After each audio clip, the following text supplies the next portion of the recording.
రైల్లో దొంగతనం చేయడానికి కొందరు ప్రయత్నించారు. నర్సాపూర్ ఎక్స్ప్రెస్ లో చోరీకి దొంగలు యత్నించారు. పల్నాడు జిల్లా నడుకుడి రైల్వే స్టేషన్ వద్ద ఈ ఘటన చోటు చేసుకుంది. నర్సాపూర్ ఎక్స్ప్రెస్ లోని B5, S10, S13 బోగీల్లో కొందరు చొరబడి దోపిడీకి ప్రయత్నించారు.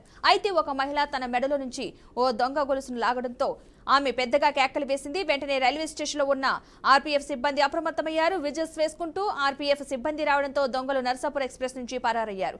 అయితే దొంగలు పారిపోతూ నర్సాపూర్ ఎక్స్ప్రెస్ లో ఉన్న ప్రయాణికులపై రాళ్లు రువ్వారు. రైలు నర్సాపూర్ నుంచి లింగంపల్లి వెళ్తూ ఉండగా ఈ ఘటన జరిగింది. రైల్వే పోలీసులు కేసు నమోదు చేసుకుని దర్యాప్తు చేస్తున్నారు.